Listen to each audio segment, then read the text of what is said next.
It is Monday, April 20th. And welcome to today's COVID-19 Task Force update. Joe Delaro and your Jets. I hope you're having a good start to your week. Beautiful day out there today. And we will, as we always do around this time, get to the day's events, starting off with the Commissioner of Public Safety, Lloyd Phillips. So Lloyd, if you will, it's all yours.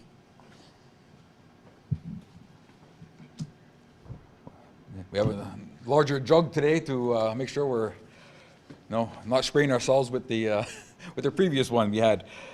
Good evening, good afternoon, everybody, and thank you for joining us for an update. I just have a few things to touch on this afternoon. First and foremost, just want to mention that we did have a full task force meeting this afternoon. All representatives were present. Again, a good round of discussions to get updates on what's happening around our community. And I'm very glad and proud to be able to report that situation in the community overall is doing very well.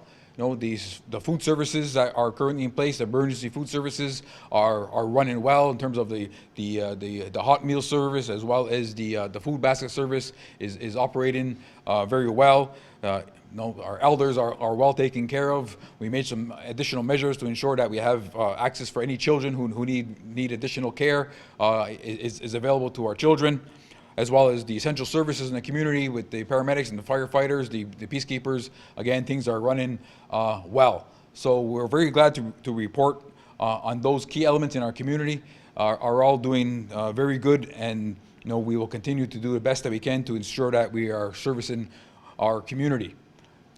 Just a couple of notes that we had some discussion as well. It seemed that there are still some questions in and around the community regarding the what we mean by social distancing, and what we mean our physical distancing, and as well as about the family unit.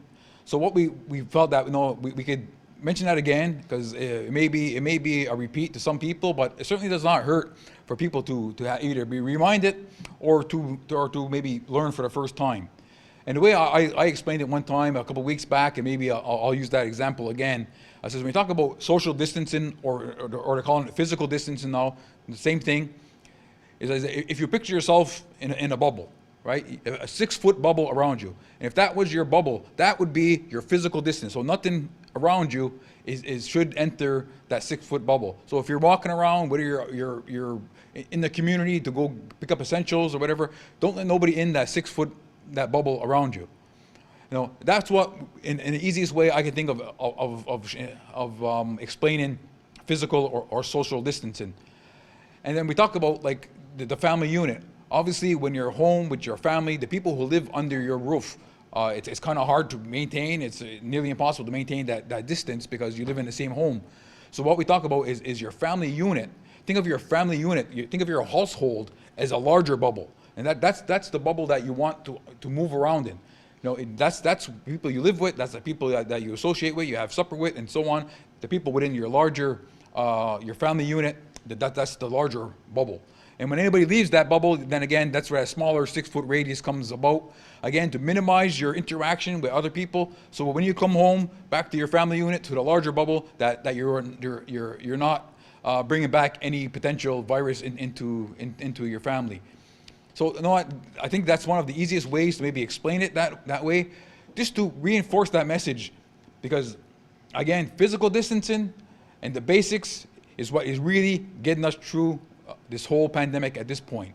As I said before, there is no treatment, as we all know, but the treatment really is physical distancing, washing our hands, maintaining the basic, only going out for essential services and things of that nature. It may sound very simplistic to some people, but that's really what is keeping us at a very good place within the community. And I say this again to emphasize the fact, because all the projections, have shown that we are about to reach, or we're the peak, or we're near the peak of the pandemic. Like I mentioned yesterday, for those of you who may not have heard, you only really know that you passed the peak or you're into peak is once you passed it. Once you pass it, you're able to see the trend, and you realize that you're on a downward curve, so you know that you had passed the peak. But given the projections that are out there, in the next 2 to 7 days is when it's anticipated that will be within that peak of the pandemic. I mean, these are numbers that are projections, and there's nothing that's guaranteed. There's nothing that's solid. But just to give you an idea, in the next week is where we really want to. Hopefully, you're going to be able to see some of those numbers stabilizing, and stabilizing at a point where you'll probably see a sustained number of deaths, unfortunately, per day. So at some point, then you're going to see those numbers start to drop off to a point where it's much more manageable by the healthcare field. But as well as I mentioned, because of the measures being taken, the healthcare system is able to cope with what is currently taking place. Because Quebec had prepared many hospital beds, many ICU beds in anticipation of the peak, and at current rate, whoever requires those services will be able to get them because the healthcare system is able to sustain that. Because they mentioned on the news, it seems people in Quebec are abiding by the criteria much more than the average Canadian. And as I think I mentioned that yesterday as well, but in Kahnawake, I think we're doing even better than the outside. Because I think early up front, we had to emphasize the fact over and over again, we are a more vulnerable population because we are a small community and we're a very close-knit community, therefore making us more vulnerable. And I think our community has responded great by the fact of most people, the vast majority of people are respecting the measures and respecting that distancing to ensure that at the end of the day, my goal is to be standing here and saying that we have 0 fatalities at the end of this pandemic. And we're on track to do that. And the only way we'll do it is with full cooperation from our entire community. So with that said, we talk often about when this is going to end and looking at light at the end of the tunnel, because there is light at the end of the tunnel. And we're trying to be optimistic, but we also, again, want to be realistic on where things are going. And even though things are happening and we see that light and we see some positivity down the road, we can't let off the measures because it'd be very easy to see those numbers take a sudden spike. If we let go of the measures too soon, all the hard work that we've done for the past 5 weeks, 6 weeks, could be thrown out the window because we may see that sudden spike within our community. Because it only takes 1 or 2 people. One person leads to 2 people, leads to 4 people, to 8, 10, 16. It's multiplied very quick before you have an outbreak in our community. We had a small outbreak early on. It was contained. It was taken care of. At this point in the game, we certainly do not want to have a spike in the cases because, like I said, there is some of that light at the end of the tunnel. So I don't want to get ahead of ourselves, but I also want to be optimistic because what we're doing is working, and what we're doing is really taking care of our community, unlike we have never done before. And I'm really proud to stand here in front of the community and say how we did so far. We're at the peak of this pandemic, and where we are now, I think, is a moment for the whole community to be proud. But let's keep it up. We're not there yet, but we're well on our way. Kahnawake. Thank you very much, Lloyd. And when you think about it, not too long ago, the measures that were taken were pretty darn dramatic. And some involve what some would say would be civil liberties, but we've all made the adjustment, so let's hang in there a little while longer. Lloyd mentioned some of the services that are doing quite well. I was listening to K103.7's talk show this afternoon, and they had actually people from the Elders Lodge talking about the measures that they're taking over there, and it's going pretty well. It was nice to hear from a different group of people, because we see the same people all the time, and there's lots of work going on, but it's nice to hear from the different organizations, and they did a good job today. Speaking of doing a good job, here's a lady who's been working really hard for the past 6 weeks or so, and I'm sure she's ready for more. Ladies and gentlemen, Lisa Westaway. Hi, thank you. I think I should have let Lloyd speak second because he's a lot more positive than I think I'm going to be today. So at lunch, it was actually KMHC and KSCS. That's the Elders Lodge is a project that where we really have a good collaboration between our two establishments in ensuring the safety of the residents. So yes, it was great at lunch. So I want to talk a little bit about social isolation, physical distancing, like Lloyd did. So we're going to start with physical distancing. So Lloyd gave you some really good ideas about what that means, your bubble. Really, it's 2 arms lengths. What Dr. Jones said this morning in our morning meeting was that, you know, consider it to be like the length of a hockey stick, if that helps you. So there's lots of different things, even, you know, in places that you frequent, sometimes bring your tape with you if you're talking to 2 people and, you know, kind of measure it out, or have a string that's already at 2 meters in your pocket so that you can leave that out on the ground when you're physical distancing with people, so that you have a good idea and that you don't creep closer and closer. Again, we maintain that distance because research has shown that the droplets, so the virus that could come out of our mouth, would drop to the floor anywhere in between that distance. So if you're further than that distance, there's as Dr. Gauthier had explained, there's a very minimal chance that you could contract the virus. So the important thing to do when you are out is to keep that distance. But let's talk about going out, because we're not at the point where we can release some of these measures, and in fact it's really, really important that we keep this going longer, as long as we can, in order to prevent death. So let's talk about going out, and really what we're requesting is that we only go out for essential needs. And that means that, and you know, we've talked about this before, but going out for essential needs is all about planning.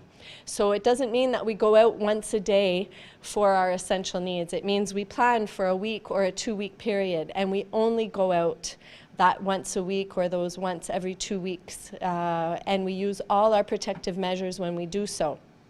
And again, if you're over 70, the idea is that you stay home and that someone else takes care of your essential needs for you. So if you're over 70, you should not be going out.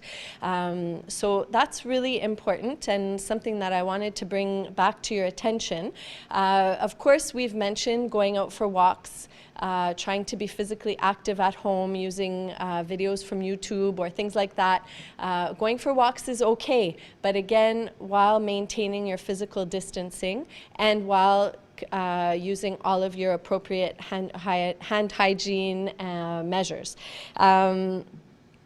So physical distancing is super important that we continue to maintain at all times. Now, why is it really important is because of what we call asymptomatic transmission.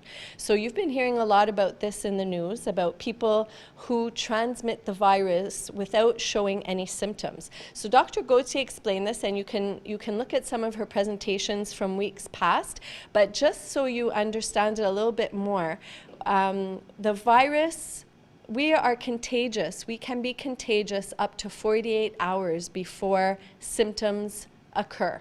So that means that we can, all of us in this room, could potentially be contagious. We could have contracted the virus at any particular time, anywhere, because we know that the virus lives on surfaces. We know that if we go and do groceries and we do our hand hygiene, but if we didn't do it properly and then we touch our face, we could potentially be contracting the virus. So up to 48 hours before symptoms show, we all have to think that we could potentially be contagious. And that's why we take all the measures that we possibly can, so that if symptoms develop, then we know that those people we've met up with in those 48 hours prior to our symptoms showing, we know that we didn't have a risk of transmitting the virus because we've been following the measures. So that's why we have those measures in place. It's for also that time when we're asymptomatic. Now, we ask you to not come and be tested when you don't have symptoms, because it your negative result may not be a true negative. If you come too early and you don't have enough viral load, and so there's not enough virus in the orifices that we're testing, then your results are going to be negative, but you may develop the virus afterwards. So it's not a true indication. Whereas if you're positive, then the results are really positive. We don't see really very many false positives. So the idea is to wait until you have symptoms to come and get tested. So it's possible that you could be positive before your symptoms show, but that is extremely rare and only sometimes in those 48 hours before your symptoms show. So it's impossible for you to know that you have the virus and that your symptoms may come up as you're going. So what we request is 24 hours after symptoms show that you get tested. Now, why we say physical distancing is because you could be contagious without having symptoms for those 48 hours. Again, that's why you're being especially careful when you go out. You're always washing your hands, you're not touching your face, so that you're not getting the virus from somewhere else, but you're also not giving the virus to anybody. So testing, we talked a little bit about testing. We had 6 people at the testing site today. We've had a total of 173 tests done in the few weeks that we've been open. Again, I'm going to say this again, this is a really low number. I hope that it's because we don't have symptoms in the community, but I'm not sure of that. So I want to talk about when we talk about social isolation, I want to just delve a little bit deeper into that aspect. So social isolation is required, and social isolation, just to remind you, is when we ask you to stay in a particular room, you don't leave that room, you try to have your own bathroom, and I'll give you some examples in a few minutes, but that's social isolation. So it's different from physical distancing. Physical distancing means you're keeping 2 meters distance from any particular person that you're around. Of course, if you walk by somebody really quickly like this, it's not a big deal, but anytime you're more than 10 minutes in proximity with somebody, you should always keep 2 meters or 6 feet distance. But social isolation is about staying completely by yourself. So anytime you develop symptoms, you should socially isolate. You should self-isolate in your room. So anytime you develop symptoms. Now, we have people who call to be tested, and when we explain to them that they're going to have to self-isolate, they say, oh no, forget it, I don't want to come for testing. Now, it doesn't matter whether you come for testing or not. If you have symptoms, which are cough and or fever and or respiratory issues, or a combination of loss of taste or smell, or some gastro symptoms like diarrhea or a runny nose, you should be isolating in a room by yourself, whether you get tested or not. If you get tested, you'll find out if you're positive or negative. If you don't get tested, you have no idea what you have. Therefore, we're asking you to stay on your own so that you're not transferring the virus to somebody else. This is really important. Of course, I'm going to urge you to come and get tested, because if you're negative, then you'll know that you have allergies or you have a cold or you have something else going on. And maybe if your symptoms get worse, then you might want to see a doctor. You'll have more information to be able to make better decisions about your health and about the care that you need. So I urge you, if you have symptoms, to come and get tested. But even if you don't, the request and the obligation is still, and it's not just a request, this is an obligation right now from the task force. If you have symptoms, you are asked and told to self-isolate in your room. Now, I'm going to give a little bit of an example of what self-isolation means. And if it's helpful to people, what we're requesting is that you prepare in advance. So, you could be a family, everyone's doing well, nobody has symptoms, but what we're asking is that you do a plan in your family. Discuss it over dinner tonight, or, just between husband and wife. What would you do if you had to self-isolate? What would you do if one of you developed symptoms? How could you prepare? This is preparation like you would do, like you prepare with your family if you were to have a fire. How would you react? Let's role play. Let's see what we would do in that situation. So if it makes it any easier, we're suggesting to prepare for the possibility of the need for self-isolation. So what you would do in that instance is look at your house, look at your space. Do you have a basement? Does your basement have access to a bathroom? Do you have a bedroom with its own bathroom? So the idea is that you try to find a room, any room in your home, where you could be by yourself for the 14 days that is required for self-isolation. It's always best if you have your own bathroom as well, but we know that not everybody has that. So what should you do? You should have disinfectant wipes in your bathroom so that when the person who is self-isolating, who uses the washroom, should wipe down everything that they've touched before they leave the washroom. So anybody else going in there is going into a clean environment. So if you prepare that in advance, what else would you need in that room in order to be comfortable and, you know, and keep your sanity for those 2 weeks, because it is a long time. You want to hope to have a window if possible. You want to maybe have some magazines or a book or a TV or things that you would require personally that would make you happy. So if you prepare that in advance, then if the situation arises where you need to self-isolate, then it's a little bit easier to do so because you already have the space arranged. So in my house, for example, I've already arranged to send my husband to the basement. So I'm going to stay in my room. Sorry, Dean. But we've arranged the space so that we can be separate, so that I can be separate completely from my family should the need arise, and I have everything that I would require in the space where I would self-isolate. So we're suggesting that you do that as well. Now, if you get tested or if you develop symptoms, you should be self-isolating. So you should be in one of these closed-off rooms by yourself until you get your results. And then public health will let you know, depending on your situation, whether you should remain in self-isolation or whether you can go back to physical distancing with your family members. So I'll give you an example of a husband and wife situation.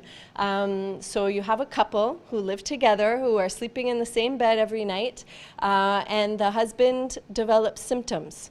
So the husband goes and gets tested and is told to self-isolate. What do you do in that situation? You've been with your spouse for that whole time while you were potentially contagious. We're still asking that husband to self-isolate. Why? Because we've seen a lot of situations where one person of a couple does not, even though they were contagious, did not transmit the virus to their spouse.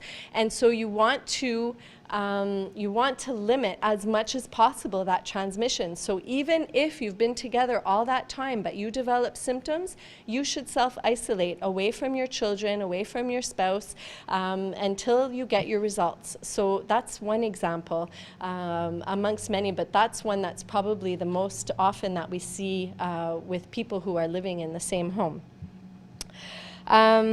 So I think I've covered all the bases. I really want to talk about how important this is. Lloyd really, he gave you positive reinforcement, and it really is positive. We don't have any hospitalizations. We're not using any ICU beds. We don't have any death in the community, but we need to keep it that way. If we look around us, and I know many of you are looking at numbers, we see those numbers increasing in the cities that are directly attached to us. So we urge you to stay in Kahnawake. We urge you to shop locally. We urge you to continue these measures. This is not over. Yes, we may be seeing the light at the end of the tunnel. Yes, we may see us starting to see that curve flattening and going down. But I just want to remind you, the measures we're implementing is not to avoid people getting the virus. The measures we're implementing is to avoid everybody being sick all at once and our medical system collapsing. So this, this new normal that we're going to be facing as we move forward is really a new normal. It's not going to be the same. Until we have a vaccine, things will not be the same as they were before this pandemic started. And no matter what, as we move forward, no matter how much the curve starts to come down, we know that maybe we'll be able to reopen things, we'll be able to get back to some sense of normalcy, but there are certain measures of certain protective measures that we're going to have to maintain for a very long time in order to ensure that our vulnerable population is safe. We don't have details about what that will look like yet, but we know that there are some elements of physical distancing that will have to be maintained for quite a long time. We know that when we go and visit our elders, we're constantly going to have to be careful, no matter what, no matter when we've come out of this, and no matter when things are looking brighter and better. So the idea is to start being mindful now about what we're doing, to start changing our mindset to the fact that some of these things we're implementing, we're going to be doing them for a really, really long time moving forward. And how can we reprogram our thinking so that this becomes a way of our day-to-day life? Of course, not with everything, all the businesses closed, and our measures won't be as drastic as they are now, but there are some elements of the measures we've implemented that will be maintained for a while to come. So the idea is right now, how do we reprogram our mindset to being able to do this for a long time to come? We have to think about the long term as well, not just right now. But for now, for today, I urge you to continue these measures. It is really important. We are not out of the woods, and I'm telling you, every single day, all of us here, and I'm sure many of you, we knock on wood and we just thank the community for the work that they're doing, because we know that people are safe. But every day is a different day, and the more we have said before, we are only as strong as our weakest link, and we don't want to come up here on Facebook Live and tell you that an elder is sick or that someone has died, and we need to continue this to be able to ensure that we don't come up here and have to tell you that. We are protecting lives right now. We see it in the numbers, we're sure of it, but that can change very easily. So we urge you to go to the website, to ask questions of your friends or family members if you don't understand what it means to self-isolate, to call KMHC and speak to us and ask your questions. We urge you to, be as curious as you possibly can so that you ensure to follow the measures that we've asked you to follow. So I think that's it for what I wanted to say today. I will have some more uplifting messages perhaps on other days, but today I've been hearing a lot of stories of people not respecting the measures and of refusing to be tested, and I have to say that it's a little bit frustrating, the feeling that I have today, and so I really want to get the message across of how important this is and how you each have a collective, individual, but then collective responsibility for the well-being of the community as a whole. So I know that we all take that responsibility very seriously, and so now I'm reaching out to you as individuals, not as a collective, but those of you who think that that they don't need to do this, I'm reaching out to you individually to say, please follow through. It's really important, and your community depends on you. So thank you. Kahnawake Memorial Hospital Center Executive Director Lisa Westaway. I thought that was really, really interesting. There was a lot in there, but I live with my wife. There's just the two of us. And to hear it put in that way, like be prepared. we take a lot of precautions, and hopefully, you know, my wife and I will get through it. But you have to be ready in case. And it's true. I had to think about that. Like, wow, where do I go? I guess I get the basement as well. But these are things you do have to consider. So I thought today's presentation was very, very good. You're certainly welcome to watch it again. And if you miss it here, of course, you can catch it on K1037, and you can catch it on Paul's Cable. Before we leave, just looking at something positive, we've talked about this 2 or 3 times in the past few days, is the Kahnawake Cleanup Challenge, which is going on until Friday. And remember, people within your household, so if it's you and your wife, or if you have a couple of kids with you, pick a little spot in town that you'd like to help clean up, bring your garbage bag there, and let the Kahnawake Waste Management know which area you're looking at. Talk to them first at 450-632-4321, and then you can take a picture of the area before and after you clean it up, and there are over $1,000 in prizes that are going to be given out just for participating. So that's something fun to look forward to this week. It ends on Friday, so if you can get down to it, by all means, it should be nice. The town will look a little nicer as well. Before I leave, just like to say a happy birthday to a member of our team here. Jezza Foot celebrates his birthday today. We're going to try and get him on the show and sing him happy birthday, but he's very shy. So we wish him all the best. We wish you all the best. Good health, and we'll see you tomorrow for our next COVID-19 task force update. Now, go ahead, Donna. Onigiwahi.